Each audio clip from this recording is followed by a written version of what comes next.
Hello, hello.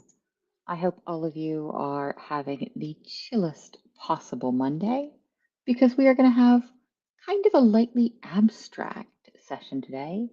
And then we're going to do sort of a choose your own adventure thing while y'all get to pick which section we go through a little bit of. Yeah. What's a little bit weird today is that we're going to be talking about variables in CSS and custom properties.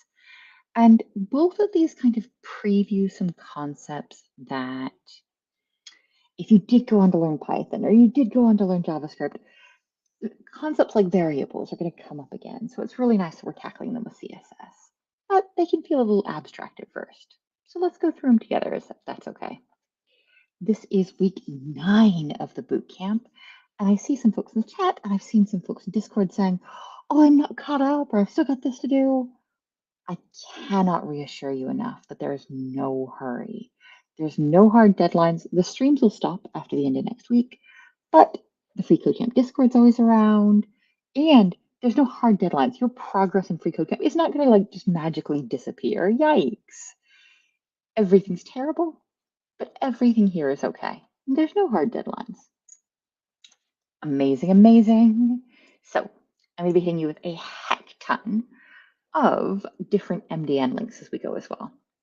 So what's a variable or a CSS variable? It can seem really complicated. I like to think of a variable as, so the concept of variables is like having an empty box with a name tag on it. I know we've said this about, we talk about boxes a lot in web development, don't we? But with a variable, you can set a variable by picking a name for that variable, giving it a name, and then associating a value with it, giving a name and a variable. Once you do that, later in your code, whenever you say, hey, I want to use this variable and call that variable's name, what you're going to actually do is the browser will go through your CSS.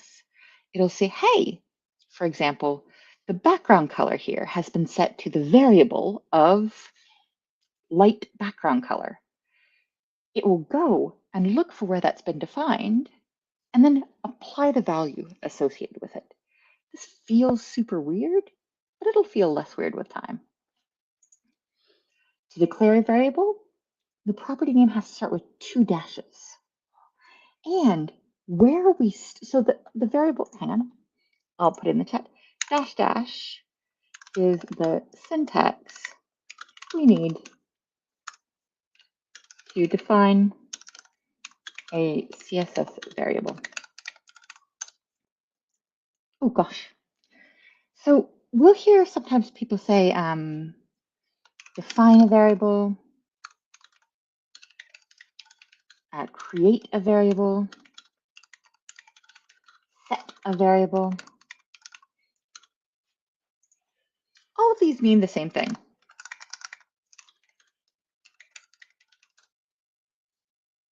Yeah.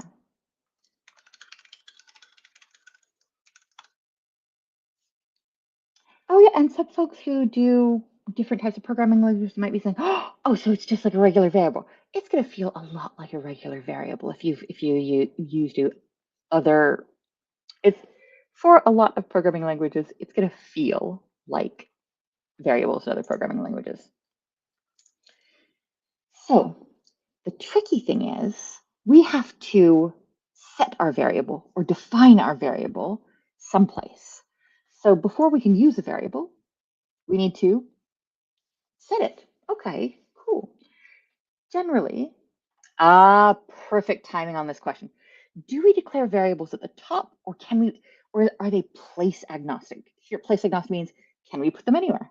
I love perfect timing. So generally, we're going to put our variables in the root.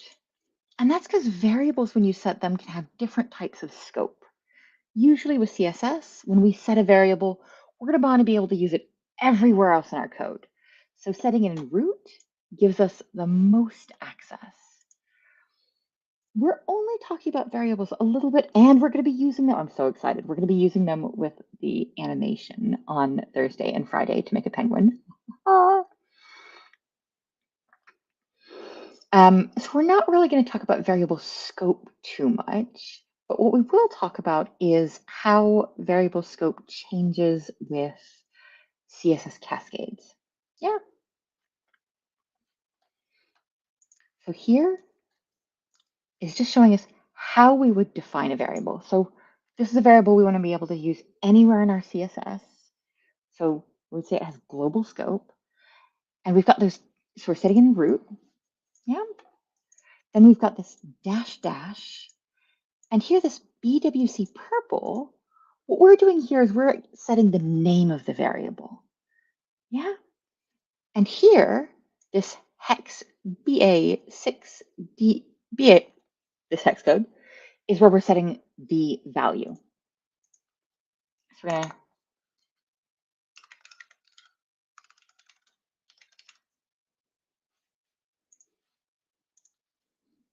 just gonna toss this into the chat.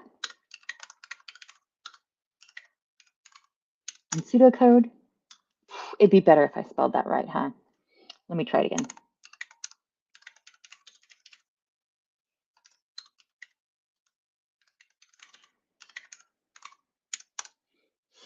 Everything's terrible, but everything's okay. So the syntax we want to remember for setting a variable is dash dash the variable's name, the colon, like we would use in regular CSS, and then the variable value. Yeah. So I've seen a bunch of questions that folks asking about scope. So what's a useful way to talk about scope? So I sometimes think about variable scope as school rules. Yeah. And in this example, a school rule, a rule for the whole school would be a global variable.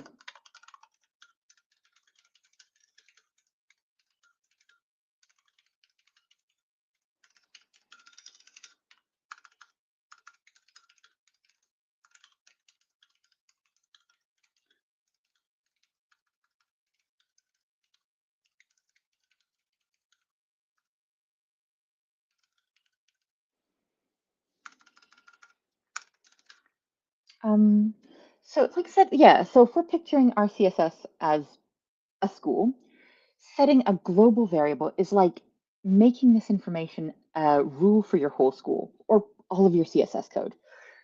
If you set it in the root and make it a global variable, it means that everyone in the school knows that dash dash BWC purple holds the value, holds the rule of this.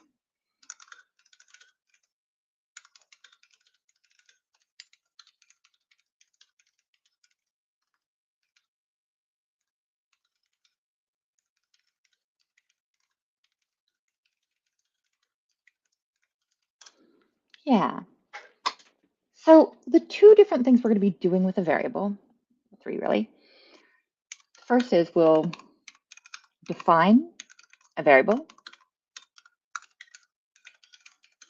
or set it or create it. Then we'll call that variable,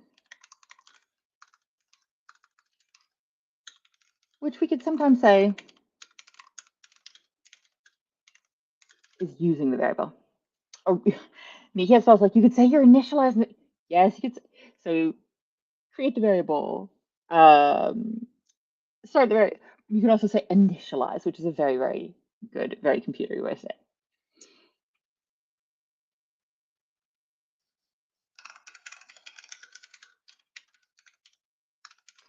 Oh gosh, this is actually kind of a philosophical question. Why does tech have so many different ways to describe the same thing? I don't have a good answer for you. So here, it's a global variable. It's accessible for everyone. Whereas if I defined a variable just within the class of container, it means that I could use it within container or any of the children of container, but that variable, if I created it here in container, wouldn't be something that the other parts of my CSS would know about. Its parents wouldn't know about it. Yeah, Sorry, scope's kind of hard, but this is really cool.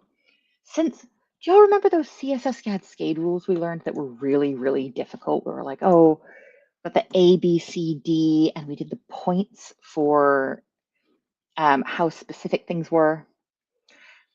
Because that still applies, it means that it's really, really easy to set a global variable and then reset that variable to be more specific. You say, what? It's cool. It's cool. Let's have a look at this, what this look would look like in a real example, what this would look like with a light or dark mode. Yeah. And let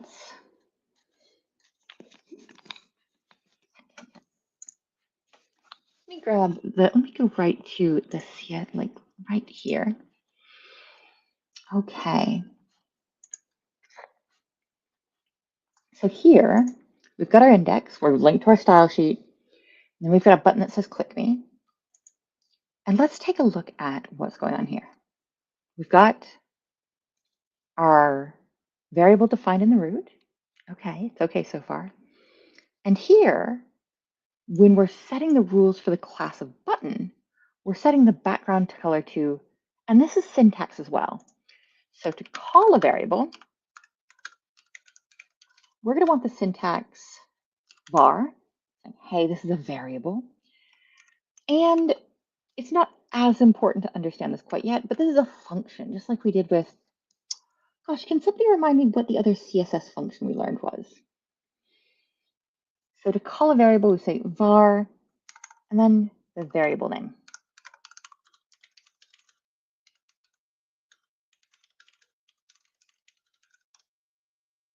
All right, so here,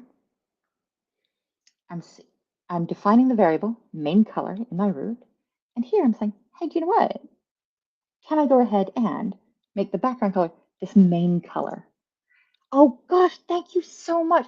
We learned calc. Calc was the other one we worked on.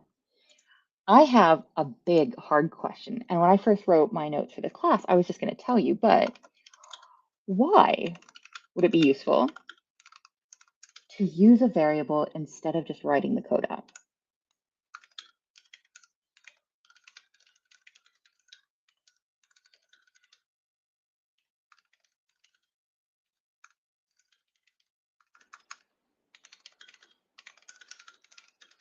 Yeah, and there's no single right answer. There's a whole bunch of different reasons why we might want to use a variable. So right now in this example, it doesn't feel like we're saving a lot of time and energy. Yeah, Rhea after my own heart. Rhea's like, hey, Jess, you're right. You know what? I put words in your mouth here. But let's say hypothetically, we're having a little Socratic back and forth. Rhea's like, Jess, you're right. In this example, it's not really useful to use this variable. But what if I wanted to use this variable again and again and again? And what if I wanted to go back and change this variable all at the same time? And that's what's really, really powerful. So here setting the color, not as helpful. But let's say I wanted to use a linear gradient as the color. And oof, that's a lot of stuff to type out every single time. But let's say I also wanted to use this main color in the background of my H3s, and I wanted to use it in the nav. And then I woke up one day and I said, oh, do you know what? I want all of these colors I want to be this. I want it to be different now. I want it to be pink. I'm having a pink week. So both really, really useful for when you want to reuse code again and again, but also when you want to change things all at the same time. Cool. So we've got some examples. Yeah, so question, can a variable include complex data like an entire gradient structure? That's really useful. Heck yes, it can. And we're going to look at a different way to do that. So yeah, stick with us, stick with us. We'll get you in a second. So let's look at how this works with fallbacks. And oh gosh, fallbacks are a concept where we're telling the browser, I want to use this value, But if you can't find this value, here's something else to do. What's our fallback that we learned for images?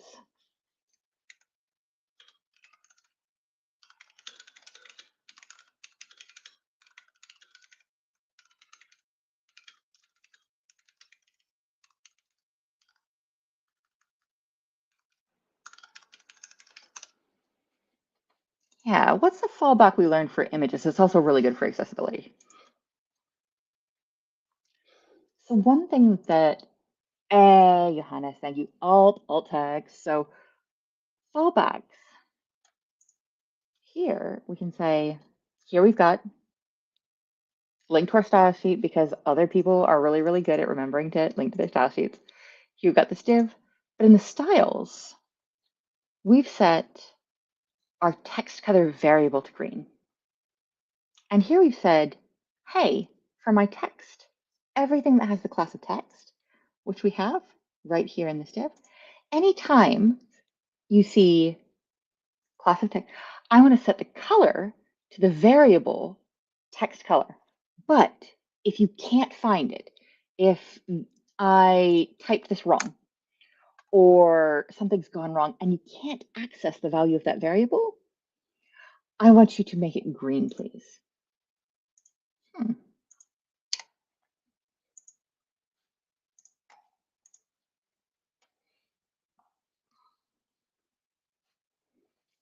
So I come all the way back here. And one thing that might be really useful is to use these variables to create dark and light themes. So say, hey, do you know what? By default, I'm setting in the root. By default, my background color is going to be set to black. Not a problem. The body here, I'm going to set the background color of the body to the variable dash dash bg color. And that's the variable I set back here. So what I'm really setting it to is the value that I set when this was defined. Say, hey, go and look in the box labeled BG color and get me the value and use that. But if you give users the ability to click on a light theme, you're going to be able to set that class to override the variable that sets this as black. So by default, let's say your users are greeted with a black background with white text. But here I'm saying, hey, you know what? I've already set this global variable to be true everywhere. But here, just like with CSS, I'm setting a more specific rule. It's not a global scope. It's not going to change everything unless this theme is enabled.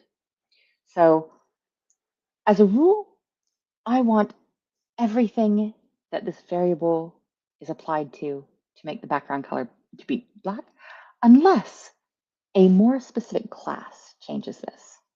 Yeah, it feels weird. It's gonna feel weird. And as folks in the chat are rightly pointing out, so we can both use this for dark or light or pink themes, but also can be really, really valuable to set this for with media queries. Can somebody y'all learned media queries last week? And Carmen was helpful enough to do the media queries with you. Can somebody remind us what a media query does?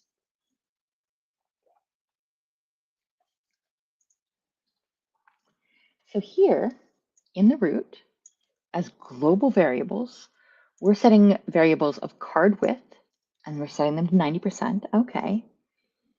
We don't know what these variables are going to be applied to, but these are really human readable. So card width, I assume that's the width of a card. Okay. The card background's a certain color, the card padding. But here, the media query here says, hey, anytime the viewport that my user is looking at things on is 600 pixels wide or bigger. Oh, cool. Yeah. Somebody's saying, oh, what's a media query? Let me check the docs. Yeah. I know. That was very smart. I know this one. But having to look things up is going to help cement stuff. Yeah. So, like, what would I use a media query for? Oh, I'm kind of almost telling you. So here, this media query is saying, hey, once this, cool, yeah, do you know what? A media query is going to set different rules based on device characteristics, usually size, but yeah, so like output characteristics. And here I'm saying, if my user has a viewport of 600 pixels or larger, let's change. Let's make a more specific setting for the card width. And let's make that 70% instead of 90. Yeah. We're going to change the background as well, just because we can. And we're going to give it a little more padding. We're going to give them a little bit more space to. And here we're saying, oh, actually, you know what? If my user has a huge monitor, if they've got at least a width of 1024 pixels, let's make this card 50%. Maybe we're going to put some other things on the other side of the screen. Ooh, somebody went way out of the way to get the documentation answer. And I love this because we've got a whole bunch of right answers. So Geddes is like, what media queries are allowing you to do is they're allowing you to set styles based on the device your user's using or the viewport they got it set for. Perfectly correct. And like durably correct is media queries are helpful for setting breakpoints to say, hey, if it's 600 pixels or bigger, set these rules. Unless it's 124 pixels or bigger, then set these other rules. All of y'all are durably correct. So we can also add a fallback value, which we've talked about. So here, our fallback values being the same as the variable values feel a little weird, but let's say I was using a custom gradient here that went from green to blue, which would be a little hard on the eyes. Here, being able to say, hey, you know what? Use this as the value of this gradient as the color, but if you can't get that, just make it green, huh? And so this is a really good question to say, hey, why wouldn't we create separate variables under the root and then call them for each media query? I think that would be kind of fiddly. It's possible. So you're saying, hey, why wouldn't I set a variable that's called, for example, um, background or card small and a variable. Oh God, let me actually do the let me actually write this. So Bacon makes a good point to say, well, you could do separate variables for this. You could say card small, card tablet,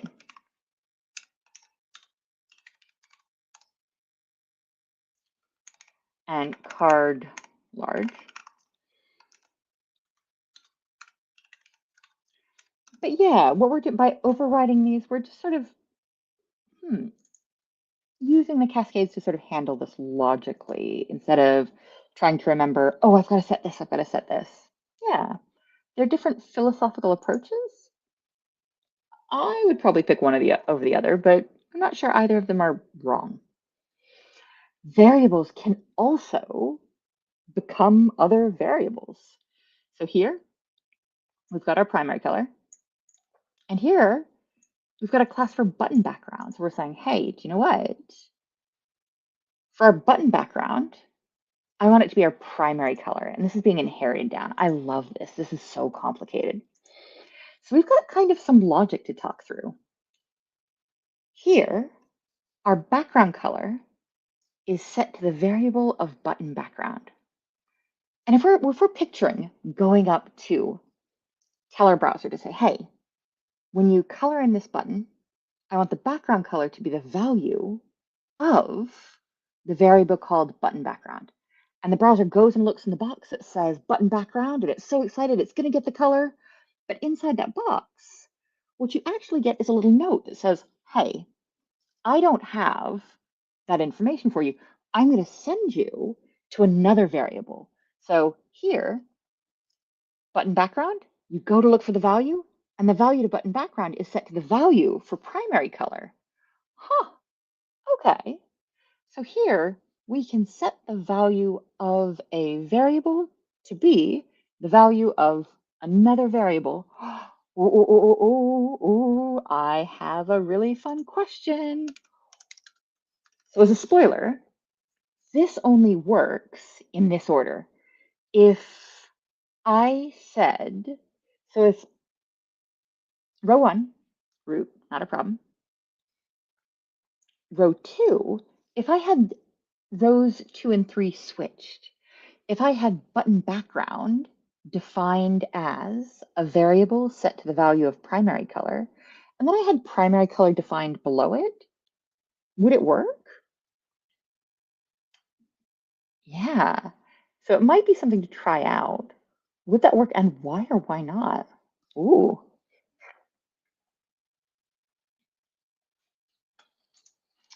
got folks saying it should not. Why? Oh, do you know what? Let's.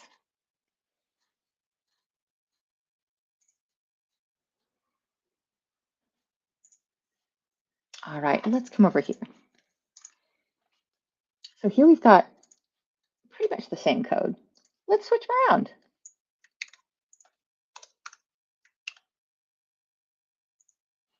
Oh, do we have to reload that?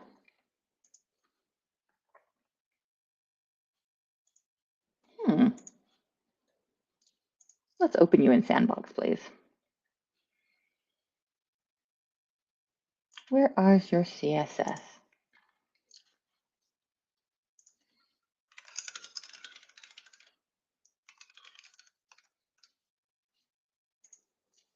Where are you, CSS? Thank you very much. Hmm.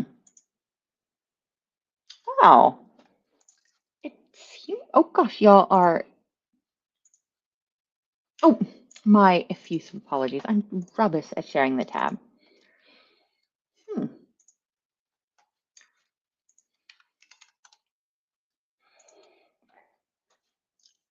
Amazing. So here,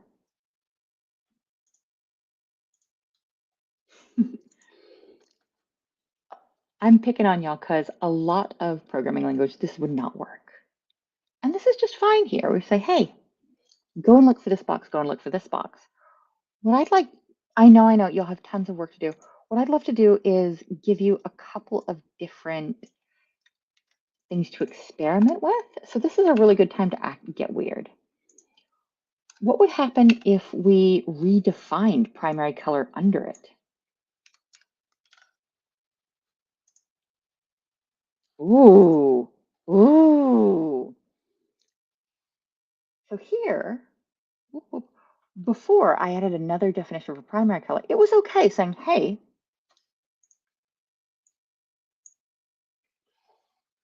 let's mix these up. Let's just continue to experiment. So here we've got button background defined.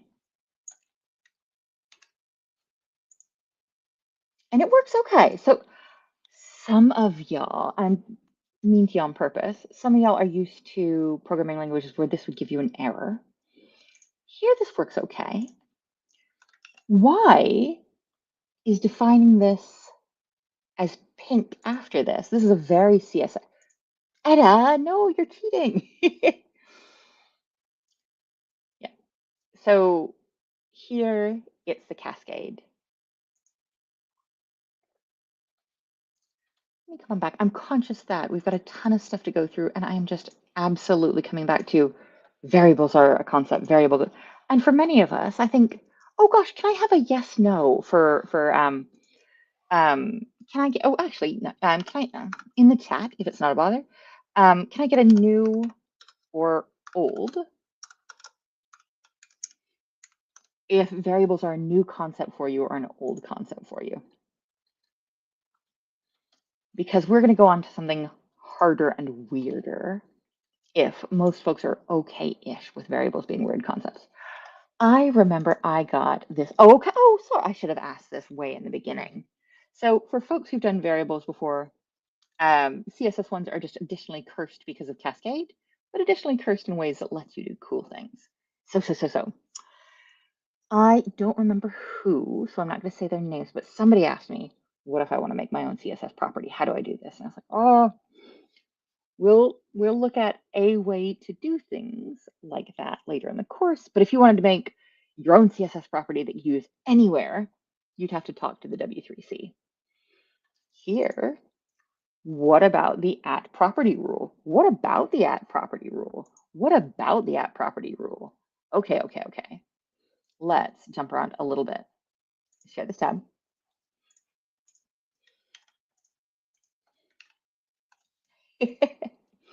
And folks are in the chat are now talking about different cursed things in different programming languages. And so some unspecified programming languages are messy with the word this, and we don't have to worry about that right now, not in CSS. It's the at property rule.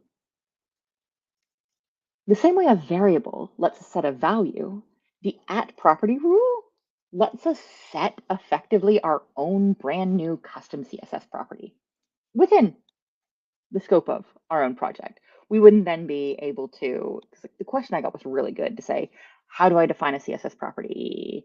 Because I want to use it in all my projects and save time. The answer might be using the CSS, the at property CSS rule, and then copying and pasting it in the other projects that you want to use it in. So here, you can set the default values. You can set the inheritance. Oh, it's so cool. So the syntax here is you start with at property. Okay. And then you set a name. And the name feels a lot like setting a variable, isn't it? The syntax is talking about what people have to include in it. And inherits is true or false. Yes, this is inherited by the children it's applied to, or no, it's not. Isn't this stressful? Isn't this delightful? Don't we love it? Don't we hate it? Oh gosh, we've got folks saying like, hey, they've done variables in math. In math, in math and physics. I never think about variables in math at my big old age. Thank you. But it's new for CSS. Like, yeah. And I promise we're going to do so much stuff with variables when we do the CSS animation, which is the last new thing we'll study, and it's my favorite thing. I come back here. So here, we can set variables or custom properties. We can define them with a lot more value than name value, like we did with variables before. So here, we're starting with the at property syntax, and then we're doing dash dash main color. Here, the syntax that we're going to be setting is that this is a color. When we use main color, it's not going to be inherited by children. And the initial value is going to be this hex code. Yeah. Ooh, Mel's asking, okay, but can property used to give more than one value? Ooh, let's take a look at that. I think part of this might get answered a little bit by what we're going to look at. But if it's not, let me save that question so we can come back to it.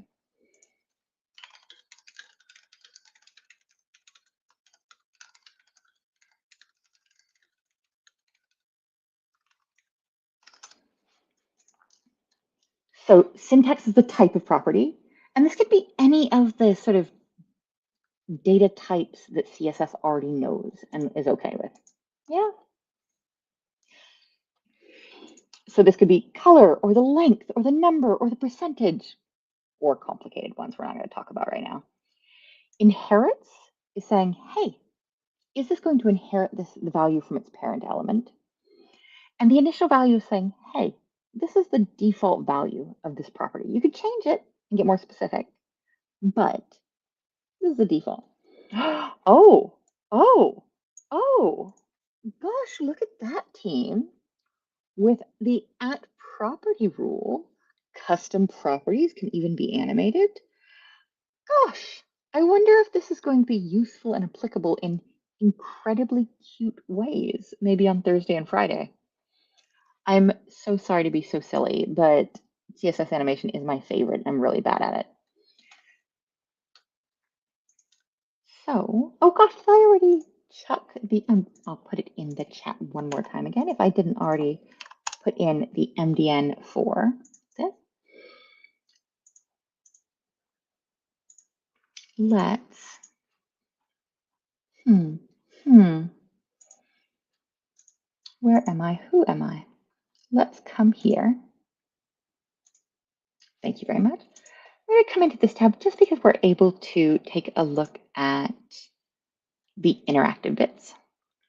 Okay, so here, this feels a lot like the example we saw with variables again. We've got a main color, the syntax is color. Okay, so we're saying because property is much more flexible, we need to go ahead and tell the browser, hey, here's the syntax, here's what kind of data, the type of thing we're trying to do. It's not going to inherit anything from its parent, and here's the initial value. Okay. So this is what makes it really interesting, at least to me. Here, we're able to do some custom animation that we might not have been able to do before. Here on our HTML, we link to the style sheet because we got to link to the style sheet. Ria's asking, can I give an instance where inherits true would be useful? I'm trying to think of a specific example. So very abstractly, if I was setting an app property rule that had to do with size, setting the inheritance to true would be really useful if the parent element had already set a different size. So I'm saying, hey, you know what? I want this to inherit the size unless the parent has already told you what to do with your size, might be a good one. And Edit in the chat, because she's always trying to make me look smarter than I am, points out, oh, Jess, would you want to mention that if, for example, if you had if you wanted to set, if you wanted to use this for text, being able to say, hey, here's a font family that I want to set your text to, unless you're within a parent, if you're in a div or an article where the font family is already set by the parent, leave it alone. Let's look at our CSS because this is what I think is cool. So here, we've used the app property to define a gradient angle. I'm sorry, that was a little bit too chipper. Our syntax is angle, okay. It does not inherit. We're saying if I'm using this, I know what I'm doing. Do not inherit from this spec. And by default, it's starting at that 0 degrees. It's starting at the top. And then our gradient box, 100 pixels, 100 pixels. Our background is the linear gradient, which is set to the variable gradient angle and in red and blue. Okay. And the transition is also going to be set, so it's going to be set to the gradient angle. And here, we're setting this to @hover. We're using that pseudo class. So I don't know how useful it's going to be because it's going to go super fast. Y'all should see really briefly, whoop, just a real quick wiggle, a really fluid animation, which really CSS animations for gradient did not look this nice in the past.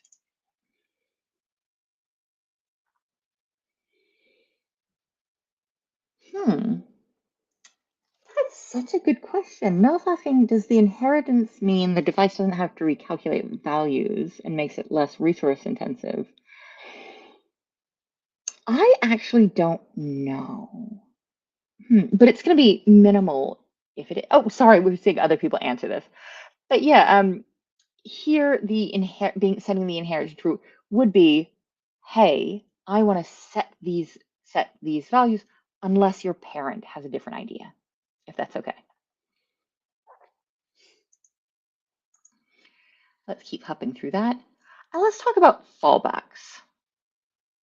So fallbacks, the same way alt text is a fallback, the same way we learned about fallbacks for variables. With the app property, we need two different fallbacks, one for the rule itself and one for the use of the custom property. This that says for browsers that don't support the property rule, But, good news team, good news team. As of 2024, this feature works on all of the latest devices and browser versions.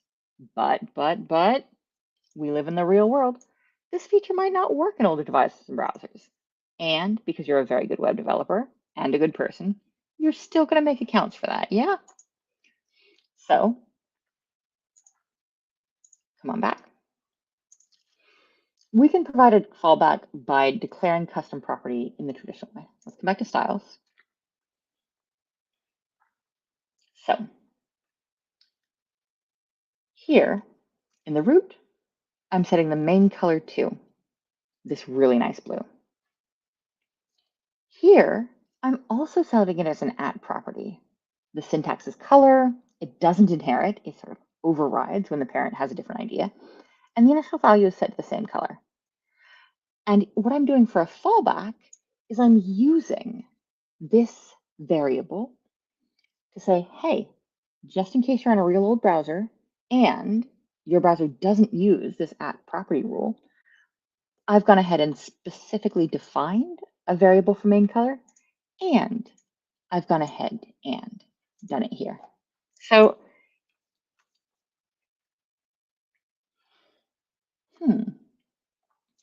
Geddes, I'm so sorry. Could you ask that question a little bit more detail? Is there a connection with this and the transition property? Um, how do you? Oh, bake. Yes. Love it, love it, love it. So, hey. There's like a little bit of like, oh, what do we have to? You do you. And saying, hey, do you know what? The same way we want to make sure that things are robust, that they'll work in the future, we got to be backwards compatible too. I am on an old phone. We want stuff to work on my old phone. And using custom properties, you can also set a fallback within the custom property. Let's look. So here,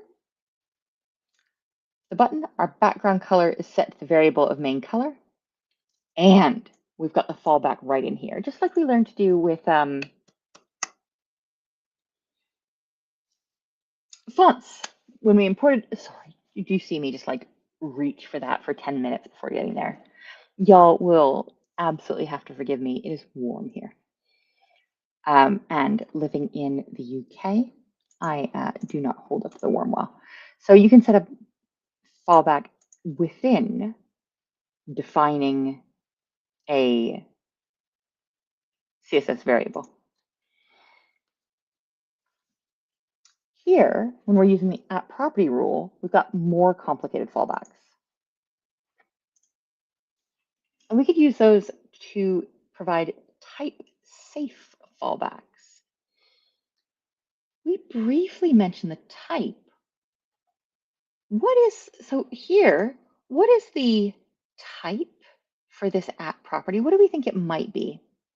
Ooh, actually, we could talk through what the type might be here by looking at what the type probably isn't.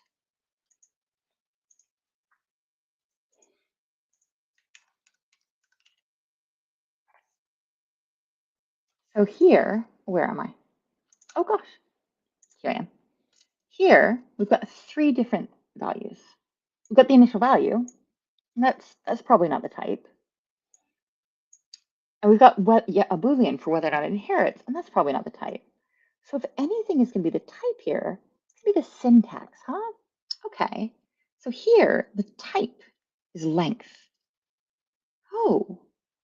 So here, when we're setting a type safe fallback, what we're doing is saying, hey, I want to set a fallback that agrees with the same type that's been set here. Does that feel okay? By which I mean, hey, I've set the syntax, the type to length. I don't want to set a fallback that specifies blue because weird and different types.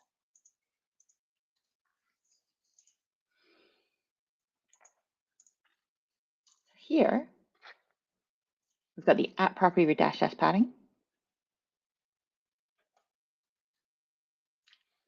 Here, If somebody tries to set padding to an initial value, like a color, oh, okay.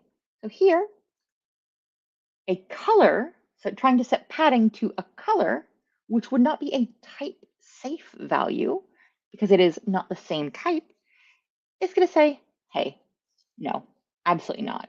It's going to fail. And the browser is going to come back and say, oh, heck, I need you to scroll up, please. It's going to set it to the initial value of 10 pixels, if that's okay. So the variable of padding. Yeah, that's weird, huh? This is all conceptually weird. If these don't feel super right away, we're going to go ahead and just encourage you to play with it for a little while. Yeah. This is the quiz that we're going to ask you to do on your own, but just talk through it. Don't say it in the chat. What do you think, based on what we've been doing? This primary purpose of the at property rule. Oof. And we talked about syntax and inherit and initial value. We didn't talk about one of those. What we will do is come back here, and we've got about 15 minutes left. So, oh gosh, and go ahead. I know that Ed has been answering all your questions in great detail as we went, just to make sure we'd be able to get through most of this. Just because the concepts of variables and at property rules are messy, huh? Let's take a look. We can briefly explore our type safe fallbacks if we've been asked to. We can either do a little of building a city skyline, and let's look at what that looks like, which is this. Ooh. Or we can build an availability table and just talk through this. So we wouldn't write the code for this one, but because this is a project, we would talk through it briefly. No. I'm going to be mean. I'm going to go ahead and say, let's look at the build a city skyline together. Just briefly, because this is really enjoyable and I don't want to steal y'all's joy. So here, it's a workshop, it's step by step, and y'all can do this. This is not going to make your days difficult. I mean, it'll take you a while. I might want to go ahead and be especially cruel. It's like, hey, maybe we'll do art together. Maybe we'll do the boring thing. Let's just talk through the boring thing so that y'all are better able to approach this on your own, if that's okay. But I promise Thursday, Friday, all we're going to do is have a silly little time and work on animation. I cannot overstate how much this is my favorite thing. We are going to make a penguin. We are going to make that whole penguin. We are going to make that penguin wave. That penguin will love us. We're going to do the whole thing, even if it's just like 6 hours into the session of like, no one is leaving. We're making that penguin. So here, for this example project, there's not a lot of creativity here, huh? So we need a project that meets this requirements. Okay, it's not the most exciting, but I mean, you could go for like a heat map of like pinks to dark pinks. Yeah. So you're going to want a table with at least 3 columns, 5 rows, and your headers are included. And what I really like is we've gotten much more abstract in how we're going to do this. This cells in the first row should have headers containing the days of the week, and cells in the first column should have a class of time with values. Okay. And then all of the data cells within the 2 headers, like the column headers and row headers, should have a class of availability of available dash 0 to 5. So how many people are available? And then within your root selector, so globally, you're going to go ahead and set these 6 CSS variables for color 1, color 2, color 3, and use those. Oh, yes, sorry. The example is very green, but I'm pretty sure if you want to do yours different colors, that would be okay too. It's not a lot of space to be creative because it's a table, but a little. Here we've got some more global variables. We're setting our root selector for our borders. Okay. We're going to give our rows sharp or half just to style those. Okay. Our div elements should have an ID of legend, okay? And we're gonna use gradients as well. Yikes, yikes. This is a little bit less exciting than most of our projects, but by finishing this up, we'll get a little bit more practice. The big thing I absolutely want to stress is there's no hard deadline on this. If you need to take, like, I think in the notes as well, I'm going to come all the way back here. We're going to take a deep breath up and hustle all the way to the top. Oh, it's so much. It's so much. Yeah. We said complete build and available to the table solo over the next couple of days. And make sure you don't just copy the example, think before using green. Yeah. Let's talk about what would be nice to see if you could look at before the next one. This sounds really cruel. I am so excited to not be your teacher tomorrow and Wednesday because I'm rubbish at CSS Grid. And you'll be working on CSS Grid with an expert, Carmen. Please read some theory. You're going to have to read some theory to get started. So, theory about how it differs from Flexbox, how you can do the FR unit, ooh, new units, how you can create gaps and tracks on a grid, heck yeah. How you could repeat track listings and you'd be like, oh no, what's a track listing? It's cool, it's cool. We'll learn about it tomorrow. Oh, and we've done a couple different things with implicit and explicit definitions. So we'll be looking at what an implicit and explicit grid means, if that's okay. Here we've got some theory. Oh, thank you, Blink, about min-max. So we're going to learn one more function and how does it work. And then grid column and grid rows. All right, more theory, the last theory. Then cool, we've learned all of these different concepts for grid. How do we actually position items in this? And then we're going to have one more project we're going to ask you to get started with solo. And this one is a little bit more creative. Oh, this is a lot more. So this, no pressure, is something, I help you. This is something that I'd be really, really excited to see people examples of. So we're going to ask y'all to work on these solo. Oh, somebody's asking about my cat. Blink is indeed a sphinx. He was a rescue. Nothing I did made this cat happen. And he's a horrible little goblin. He's my worst son. So please, please, please, let's go ahead and do these, as much of the theory and as much of the notes as we can before tomorrow. And just go ahead and when you get to, start working through the Build a Magazine. The Build a Magazine has a lot of space for creativity.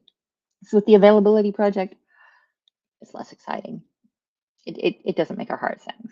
Building a magazine, it's always optional. Nobody's ever going to ask to see your work or check it. I would love to see some of y'all's magazines if that's cool. If it's okay, I will let you go. And for folks who are also in heatwave areas, I hope you have a very, very relaxing nap in your near future. Bye, team.